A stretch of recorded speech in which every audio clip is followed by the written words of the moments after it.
Wow! Bago nga kayo makapunta ng Sitio Bato ay kailangan nyo nga munang dumaan dito sa barangay Hindi Akin, Hindi Sayo, Hindi Kanila, kundi kay Tuyang. Nakababa na nga kami ng motor at mag-uumpisa na nga kaming maglakad. Napakaganda pa nga ng inginingiti ko dahil nandito pa lang kami sa patag at bungad. Andito na nga kami sa daang matarik. Huwag kang paanga-anga kung ayaw mo magtiwari. Kapag magdidesisyon ka ngang umahon dito sa Sitio Bato ay kailangan buo ang loob mo at matibay ang mga tuhod mo. Huwag kang ang palemya-lemya, bangin ang bagsak mo.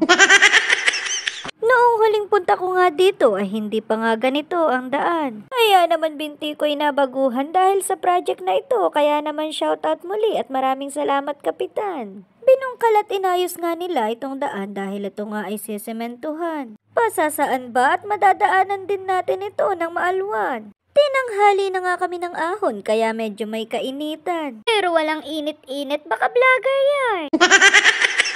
Habang seryoso nga kayong nanonood ay wag nga kayong kukurap dahil meron akong ipapasilip.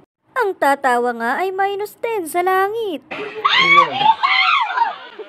Hindi nyo nga ako maloloko, alam kong tumawa kayo, kaya naman wag nyong gagayahin yun, ako lang ang nakakagawa noon. Hindi lang halata pero medyo masakit, kaya naman I deserve an explanation. Sinadya po talaga yung kasama yun sa vlog. Shoot, Mare, ano daw? Kapag aalis ng bahay, iwanan palagi ang kayabangan. Sabi ko pa naman kanina, kailangan matibay ang mga tuhod. Shoot, Mare, ako pala yung unang lalagabog. Kung inaakala nyo nga na sa isang lagabog lang ay mapapasuko nyo ko ay nagkakamali kayo. Si Madeline yata to at tapang nga tao sa butiki at takbo.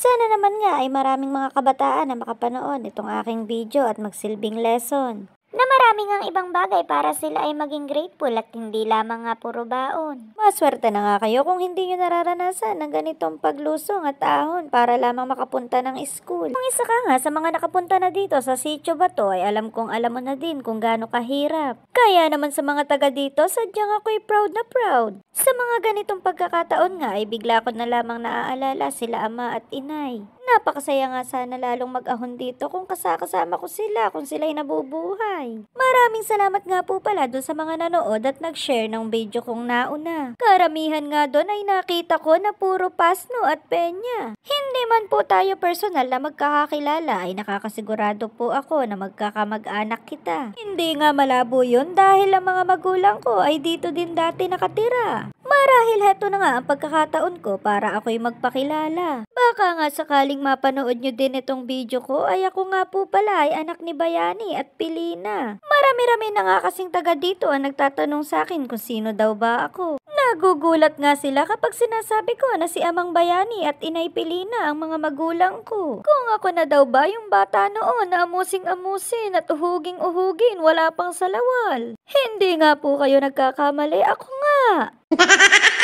Shoutout nga po pala sa aming mga nakasabay kaya isinama ko na din po kayo sa vlog ko. Pagpasensyahan nyo na lang po para kunwari sikat tayo. Napamalas-malas lang ng kaunti dito sa likod dahil langhap ko nga yung alikabok. Pero wala namang kaso sa akin, mukha naman akong lamok.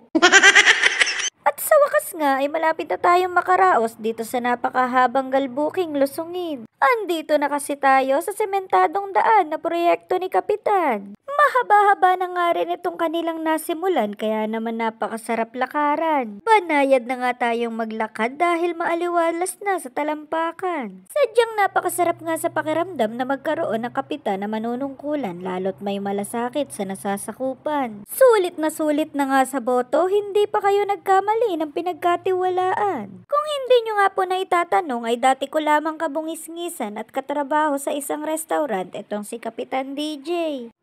Kasama ko sa pagbubuhat ng oval tray. Kaya naman nakaka-proud talagang isipin na server assistant noon, kagalang-galang na kapitan na ngayon. Napatingala na nga ako dito dahil meron nga akong ipapakita sa inyo. Wala talagang tatalo sa galing ng Pilipino. Sa sobrang taas nga nitong kable ng kuryente ay halos hindi nyo na nga makita. Para na nga lang siyang sinulid kapag kayo'y nakatingala. Nung bata pa nga ako ay lagi kong tinatanong sa nanay ko kung sinong nagkabit ng kuryente na to. Shoot, mare, 2 na yung anak ko, hindi pa nasasagot yung tanong ko. Kung umabot ka nga sa part na to ay baka alam mo yung sagot sa katanungan ko ay paki-comment mo naman. Napapagod na talaga akong mag-isip sa true lang. Flex ko nga lang din po pala itong ilog sa ilalim ng tulay. Diyan na nga lang ako tatalon kapag napagod na ako sa aking buhay. Shoot, mare, biro lang, sayang ang kaning bahaw.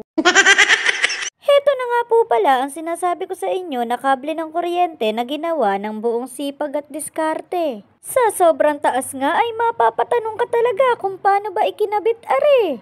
Pero hindi naman talaga yan imposible, yun ngang hotdog pag pinasok paglabas, baby.